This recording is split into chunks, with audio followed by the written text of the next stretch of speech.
Hi, I'm Callum from Tyne Valley Motorhomes, and this is the handover of the Revolution Ricos, which is based on a long wheelbase VW T6.1. So as we walk round the driver's side of the vehicle first, just underneath the sidebar here, you'll notice this little grey pipe. This is your wastewater pipe for your cold water sink. And then at the back, just above the wheel, you've got your freshwater intake, which opens with the chrome key. This is where you can carry your hose pipe with you and fill your freshwater tank. And then you've got your mains connection point to 240 volt. So you get your hooker bleed, lift the collar, expose the 3-pin end and hook on to the vehicle first, then the sight, and do it in a reverse order when unhooking. And when unhooking, if you just push the blue clip in the left hand corner down, it will release the hooker bleed. Coming to the back, this customer has opted a 4 bike rack carrier on there, so they don't come standard with these, and you just pull them down and get 4 bikes on. So you put your wheels on here, tie your wheels down through the spokes, and then you've got 4 arms, this being the furthest arm away from the vehicle and this being the closest arm, so the various lengths of arm to hold the crossbars of the vehicle, or should I say the bike, sorry. On the bottom you do have parking sensors,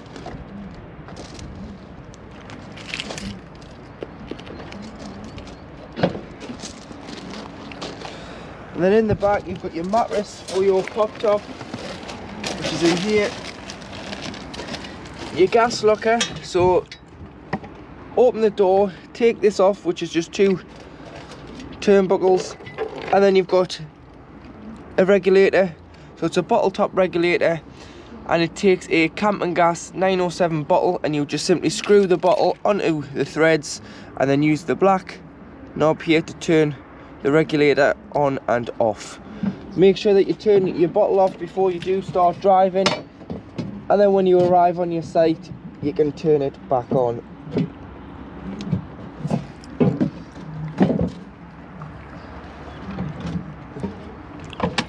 You've got storage for your table, but at the minute it's in use in the vehicle. You've got your charger, so you've got your trip switches and your 12 volt fuses, so it would be a good idea to carry some spare fuses when the vehicle is in use, just in case anything does happen. This one has got the 4G Wi-Fi system, but I'll send a separate video including that, so you know what to do. But you will need to get a pay-as-you-go SIM and pop it in the back, but I'll explain all that in another video. Coming round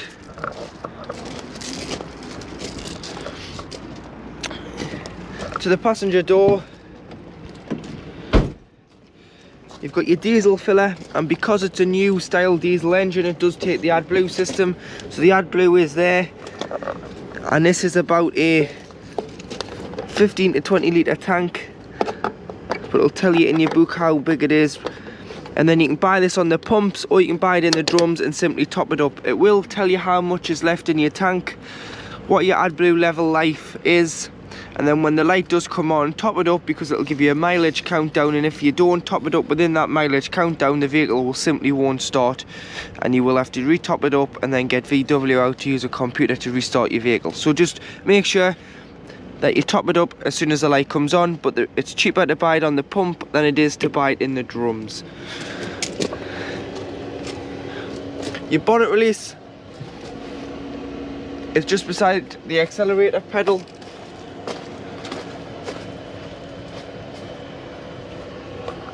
So now underneath the bonnet you've got your battery here, so you've got your positive and negative terminals on your engine battery. You've got your coolant, you've got your screen wash, you've got your brake fluid, and you've got your oil filler and your oil dipstick here. So this is your 12 volt control panel. So you've got on and off here, which brings on the master switch. So if you're hooked up, you'll get 2 40 volts and your 3-pin plugs will work. If you're not, you'll just get whatever's in your leisure battery. You can view the internal temperature, the leisure battery reading on here. You've got a back button. You've got your pump, which is from your cold water tank to your kitchen sink. You've got your master switch for your lights, and then you've got this one here, which is the lights for your wardrobe, which is just behind us under this roller door. So you can press on and off and you'll see the light come on and off in the wardrobe. Like I've said, 3-pin sockets, twin USB ports, and then as it's fitted with a diesel heater, you just press and hold to turn on. You can see that it's on now and it's currently showing at 9 degrees. That will rise to the temperature that you've got set. But you can set the temperature here by going up and down. 30's max temperature, and then you press OK. And then this is the timer here, so you can adjust this. So when it's got this little symbol at the bottom, it means it's on constant. Or you can turn it up and down, and you can start a timer and it'll work until the timer runs out, and then it will turn off. But it's up to you whether you have it on constant or you put a timer on. And then if you did select a timer, or you just want it running on its own, you just press enter, and then as you can see, the temperature keeps going up until it reaches the max temperature you have the temperature set to. But make sure you've always got a quarter of a tank of diesel or more in the main engine tank, as it's fed from there, and they're on 2 different levels, so you're never going to go away for a week, start the engine and it's not going to start because there's no diesel, because it wouldn't allow that, because the intake for the diesel heater is much higher than the engine. In your kitchen area, you've got a 2-burner gas hob and a cold water fed tap. So as long as the pump's on, you'll be able to get cold water through. So in the kitchen area, you've got a 2-burner gas hob, a cold water tap, which brings through your water as long as your pump's on, and you've got cold water in the freshwater tank underneath the seat, which I'll show you in a second. Grill, some storage underneath,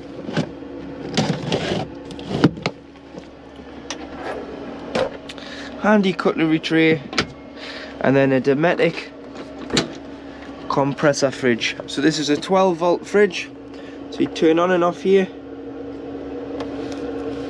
and then you've got your temperature. The bigger the light gets, the colder the temperature.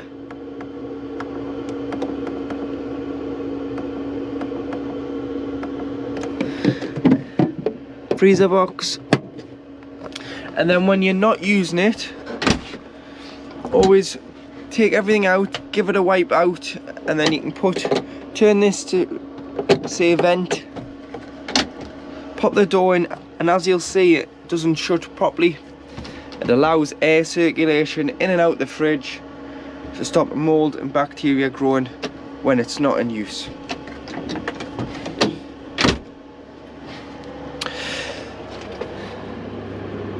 Your rock and roll bed, so you've got a handle here. If you lift that at the same time as putting your hand down the back and lifting the seat base up,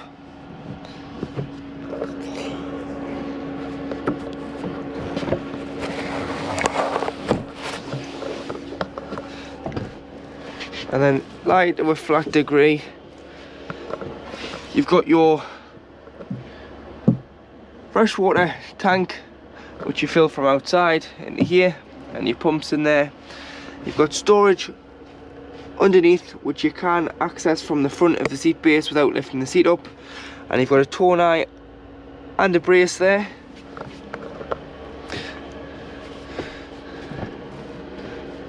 and then pulling this bar here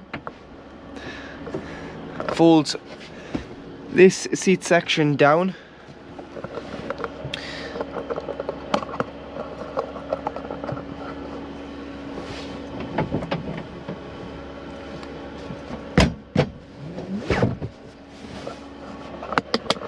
And then you do have the option of leaving this up when traveling, which gives you some storage space down the back in the boot, or you might want it as a bit of a parcel shelf and have it so that you can store underneath and store on top. And then when you use the bed as well, you'll want to put it down, so use this handle here and it will just slide down like so, and there you have your double bed made out your rock and roll bed. And as you can see on the windows, you've got blackout blinds on the back, tailgate, side windows, so it'll black this space out lovely on an evening.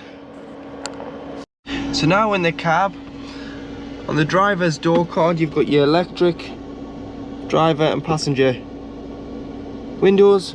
You've got your mirror adjustment here, so left and right, and then if you turn down the bottom, you've got heated mirrors, so if they were wet or icy, you can clear them. You've got lock and unlock on all doors as it's a van. You've got traction control, so if you press and hold, it'll come up traction control, TCS deactivated, and you'll get the little traction off in there. Press again, it'll come up traction control active. But that is active as standard. Turning it off would help you if you are out driving in snow or ice, or you are on a wet boggy grass pitch. Lights off, side lights, headlights. Pull it back, it'll bring on your rear fog lights. Headlight adjustment, which is just here, so you've got 1 to 3. Wipers, indicators. This will scroll through this screen here in the middle, so you can see it's got 160 mile range of fuel. Your average consumption, because it's not moving, it's not giving you one yet. Your consumption again, once you start driving, that'll come up. Your oil temperature, your speed warning if you've got one set, your digital speedo, your average speed, your distance covered, which it hasn't moved, so it hasn't covered any distance, your driving time, and then your AdBlue range. So this will tell you how many miles you've got in a full AdBlue tank. So at the moment you've got a full AdBlue tank. It'll give you that sort of mileage until you'll probably have 1,000 miles less than that, and it'll bring up a light just to tell you to start topping it up. You can go onto this one here and go through your telephone once you've got that connected, your driver data which you've been in,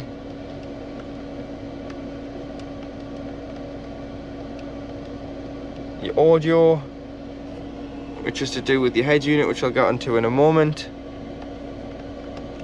your assistance, so you've got speed limit, front assistance, speed adjustment,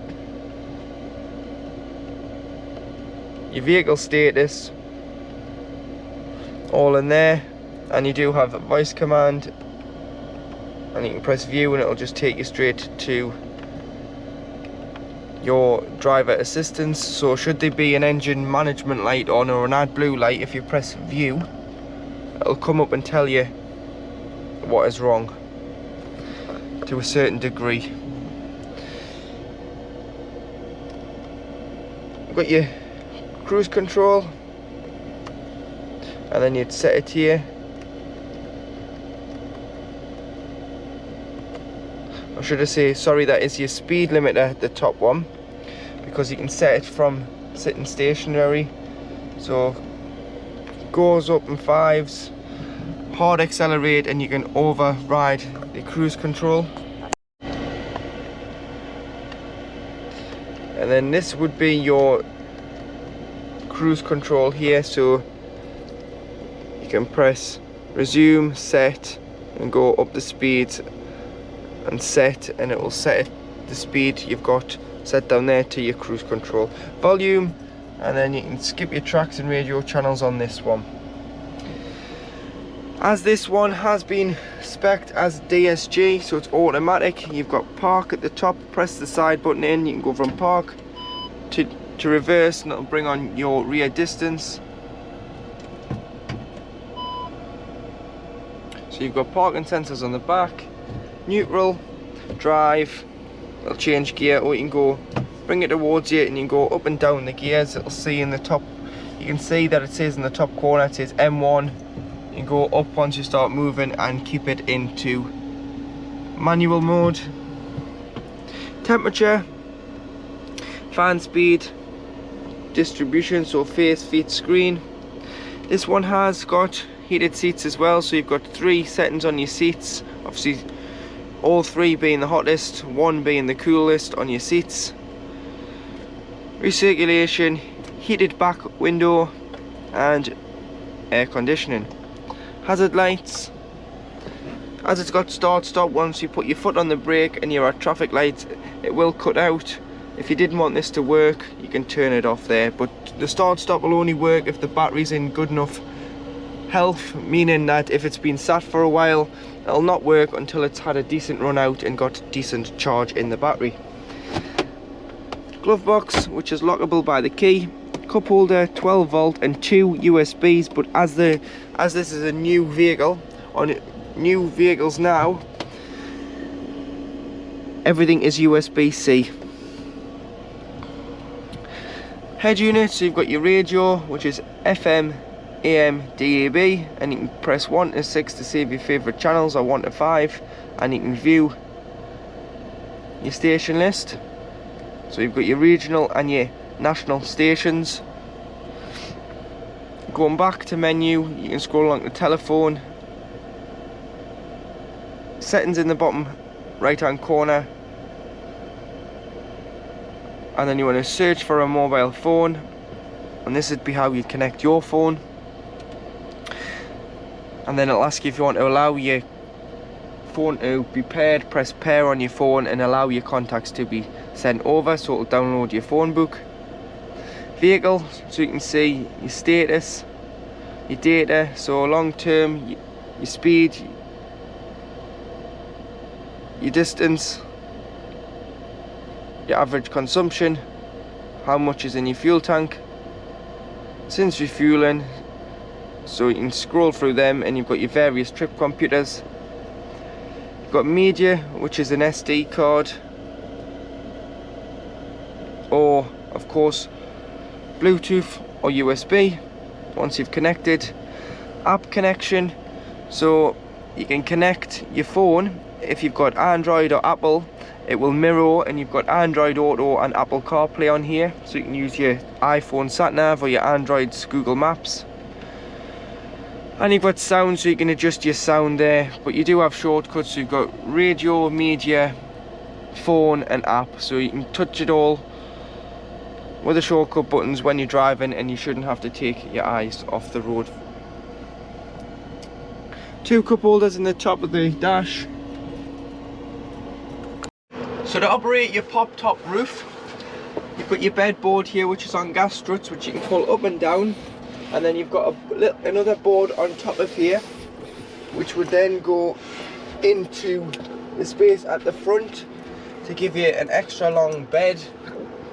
That would just slide up under there. Remember, when you're putting your roof down, take your bedding and your mattress out. Then what you want to do is slightly open the door just to release the pressure. So open the door slightly, and then pull so far down. Pull the canvas in on the side so it doesn't get caught between the roof and the van top. Pull it down and then wrap and push it all in so it's neat. This little switch here does the lights when the roof's up. There's 2 lights in the front here, so turn them off as well. And then you've got 2 straps, go through the hook on the ceiling and goes through the little groove here. And then what you want to do is you want to clip it through, pull it tight, and then use the excess strap just to wrap around the strap itself, loop that underneath and pull, just to give it that added bit of security on that strap there, and do the same on the other side. And then it doesn't hurt to have a walk outside and just check that you've got no canvas trapped between the roof and the body. So in the cab you've got single captain seats, so to turn them round there's a button that you push to turn the seat, spins all the way around, and the button is this one here, so you just push this down, it'll lock back in once it's turned round, and you do the same. So pull it forward, push, watch the seat go, and then you can adjust the seat.